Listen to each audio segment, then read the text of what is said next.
After putting on more than 100 miles on the Backfire Zealot X, I am super impressed by its raw power in acceleration, as well as the attention-grabbing integrated LED ring that spans across the entire edge of the deck. The Zealot X is amazing and well worth its MSRP, but the Zealot X is not perfect, and there are some problems you should know about before buying it. Is it worthy of your hard-earned cash? Let's take a deep dive now. Before we go on, I just want you to know that I'm planning on giving away 5 of my electric skateboard review samples throughout 2023. All you have to do is to be a subscriber and make a comment on the video below. First winner will be announced in the beginning of May 2023. Details of the giveaway at the end of the video.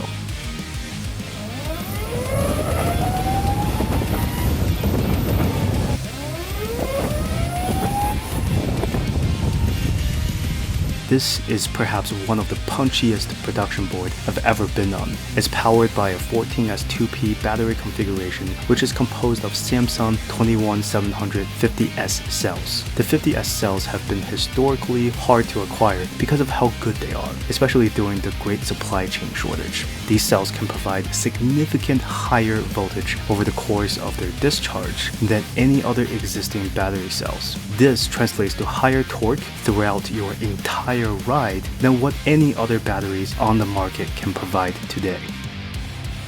And I have to say, about 70% of the ride on the Zealot X feels incredibly punchy with very little battery sag. It's ready to rocket the rider to an absurd speed in the blink of an eye. I found myself coming to a complete stop many times just so that I can accelerate hard again and feel the pure rush of adrenaline from the raw power of this board. This is supposed to be a wooden deck, but it is not very flexible. This is by design. In order to support the insane acceleration, having a stable platform to plant your feet and maintain board stability is of the utmost importance, and this deck provides that. It's made out of fiberglass, maple, and ABS materials. At this point, there's so little maple wood in here, I would say this is mostly a glass fiber and ABS deck instead of a wooden deck, and because of that, it feels very stiff. The concave of the edge of the deck feels just right as well. It's carved up enough to provide a more secure grip while striking a good balance for comfort. I've not felt any discomfort from these concaves at all. This amazing deck is part of an excellent platform that provides stability to support the torquiness of the Zealot X. The thing that surprised me the most isn't the acceleration, it's how tight the trucks can turn while still providing stability going in a straight line. In my previous experiences on most other boards, if I had to loosen the bushings to make tight turns, it would feel extremely unstable at higher speeds. However, the stock bushings and washers on this board feels incredibly stable while going fast. However, it is able to make sharp turns without the need to loosen up the bushings. The best way I can put it is this. It turns like a double kingpin truck, but still is super stable at higher speeds. A big contributor to that stability are these machined cop washers, which provides extra stability for the board and extra rebound when carving. Overall, this is a great combo, and I'm super surprised with how sharp this board turns and how stable it feels at higher speeds, all at the same time. Absolutely amazing.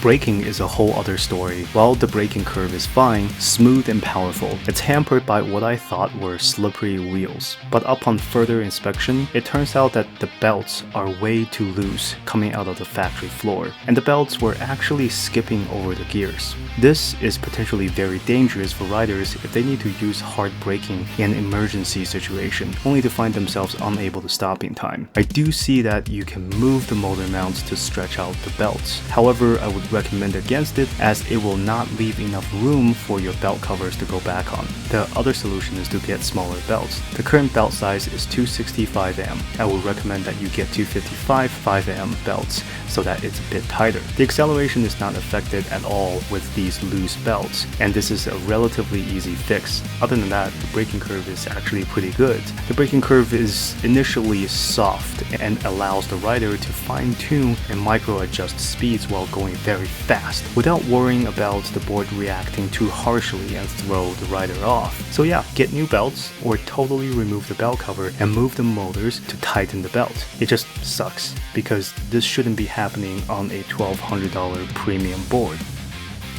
The LED ring around the board is one of the biggest selling points for me. I love how it looks and how much attention it draws from everyone. All the neighborhood kids and adults are just staring at me or flagging me down to ask questions about this board. It's actually kind of cool.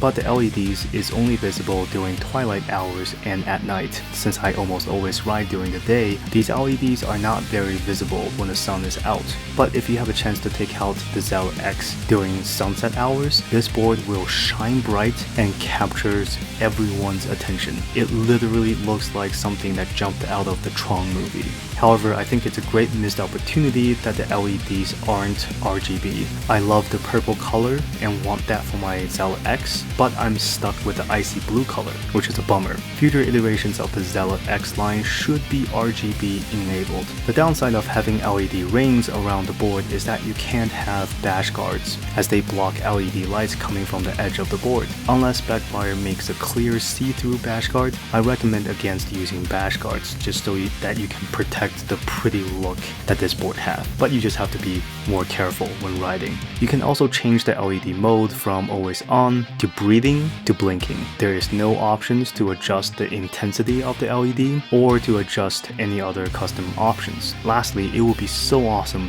if the tail end of the LED ring turns red when braking. That would be not only awesome to see, but actually safer for the rider as well. Also, when you're charging the board, the LED lights would wake up with this breathing effect to show that it's charging. Very cool feature. However, the problem with this is that it does not stop breathing when it's completely charged. It still keeps breathing. Basically, I think this feature is enabled whenever the charger is plugged in, not when it's charging. So you still need to look at the charging brick as an indicator to see whether if your board has completely charged or not. Lastly, what makes this LED edge better is that with cheaper LEDs, you can actually see the individual light dots on the LED strips. But with this one embedded in the Zealot X, the light is uniform and diffused evenly around the deck, giving it a continuous look. Overall, these LEDs just look so nice during twilight hours and especially at night, and I think it will be so great if these are RGB lights. But this is nice enough for now, and I'm totally happy with how it's implemented.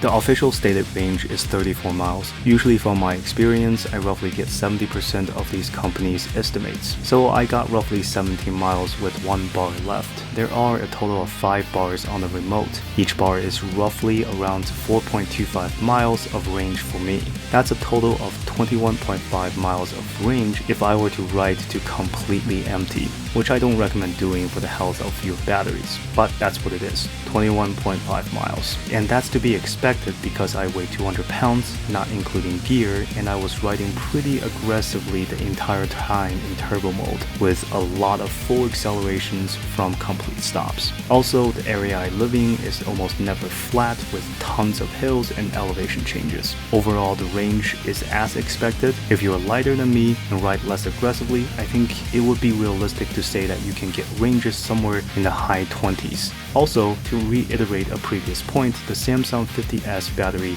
really packs a punch and still provides the best voltage output even when the battery has low charge. If you want a board with the least amount of battery sag, this is it. The board uses Samsung 50S batteries, which is denser than other batteries. That's why Backfire is able to jam-pack all 504 watt-hours of cells into this small compartment. As a comparison, my old Wowgo 82 also had 504 watt-hours, but it's spread out through the entirety of the underside of the deck, and I would only get 14 miles out of it. For 504 watt-hours, the range is amazing. This remote is glorious, possibly the best remote I've ever held in my hands. It's got that hefty and weighty premium feel to it. When I picked it up for the first time, I can feel the cold aluminum cover and the grippy soft material on the back. The quality of this remote should be the new industry standard. I want this on every single one of my boards. The screen is very clear and responsive. You get a lot of information from this remote as well, from adjusting wheel sizes to units of measurements on the odometer to checking battery battery health, everything you need to know is here. You can even set up fingerprint lock so that no one can use it but you. You can increase or decrease the power in each speed mode, which is absolutely fantastic. But for me, it doesn't really matter because I only use turbo, which is 100% top speed and 100% acceleration. The only downside of this remote is the battery life. I was out there for about 2 hours and it already used half of its batteries. So roughly every 2 to 3 full trips on your skateboard, you'll need to charge the remote, which is a lot more than remotes that use simpler screens. This is one of the downsides, that the LED screen burns through a lot of battery on the remote. The other weakness is that the screen brightness is rather low. It takes a little bit of squinting to see the numbers in bright sun. And oh yeah, to change the remote from kilometers to miles or change gear sizes, you will need to repair the board by pressing and holding the power button on the board and the power button on the remote at the same time for 5 seconds until the power button on the board starts blinking really quickly. And then you get the notification on your remote to start the editing process for wheel sizes and kilometer to miles changes. Overall, this remote feels amazing and operates amazingly. I wish I have this on every single one of my other boards. The wheels actually feel pretty good. They're soft and grips the road hard. My confidence on these wheels is just through the roof. They're actually kind of quiet as well compared to other wheels. These stock wheels also have micro grooves around the surface of the wheel that run in the same direction as the length of the board. These grooves feel like they're embedded into the wheel and would provide excellent lateral carbon friction. Lastly, the Backfire included both the Kegel and ABAC 37T pulleys, so you can pretty much install any type of aftermarket wheels on your Zealot X. However, these stock wheels provide a low clearance for the Zealot X. I have the bottom of my motor mount scratched many times going over small curbs on the first day, so I'm pretty unhappy about scratching up the board on the first day in front of my own house like 10 meters in. Not happy about that, but overall these wheels are excellent. Some of the plastic moldings has imperfections. It's especially noticeable close up and on white plastic moldings. I expect high quality moldings from a $1,200 board, which is positioning itself as the most premium of the Zealot series, but it's barely noticeable from far away or when your board is dirty. The rest of the paint feels really premium. Overall, the Zealot X looks just like the NASA editions from the X-Way boards. I kinda wish Backfire used another darker color, as white gets dirty way too easily, but when it's clean, I do love the unique look of a white board. And also, even the battery plug cover feels premium, as it is hard and dense plastic and is designed to be easily opened even if you have gloves on. I should have mentioned this in the acceleration section, but I figured this needs its own segment. I think Backfire is too modest here. They only give the top speed on which the 97mm PU wheels can achieve. If you have a larger cloud wheel, say the 120s, you can easily push into the higher 30 mph range. So yeah, your top speed is dependent on your gear ratio and the wheel sizes. And I really think Backfire underestimated here by quite a bit. Just get larger wheels and I think you will go faster than the rated 31 mph, and there's plenty of power to push these bigger wheels beyond that speed. The ESC on the Zealot X can manage up to 140 amps. To put that into perspective, the new Lawrence Major, a $4,000 board, uses only a 130 amp ESC on the board. The reason Backfire is using higher amperage ESCs and smart BMS is that the Samsung 50S batteries tend to get very hot, hotter than other batteries in this class. So it makes perfect sense for Backfire to use better electrical components to make sure the board is safe. Backfire does have an app, and I find it to be useless. It just connects to your board and shows your speed and enable kids mode. Not sure if I missed anything. There's nothing else here other than to record your ride. If you know something I missed, please sound off in the comment section down below. Otherwise, the app just seems to be really useless. There are so much spelling mistakes on their website and mistranslations on the box that is really decreasing how premium this company feels and this board feels. Just spelling mistakes left and right. It almost feels like they can't even afford to buy a dictionary here, which is really shameful. The warranty is 365 days, which is a lot. Few companies offer a full year's worth of warranty, but then I've never had the opportunity to deal with Backfire's warranty services, so I'll just accept that at face value. Please let me know your experiences dealing with Backfire's warranty services and let me know if they're good or not. In conclusion, the Zealot X is a high-value street board that's priced just right. It has some noticeable greatness, but also a good amount of problems. These problems, however, are small enough to be an annoyance instead of serious issues. I think for future iterations, the Zealot X line has a lot of potential for improvements. With that said, I think the Zealot X is worth well more than the $1,200 that they're charging for. If you're thinking about buying the most powerful street board, close to only $1,000, with all of its latest bells and whistles, wait no more. The Zealot X is the one for you. Here are my rankings for the Zealot X based on its attributes.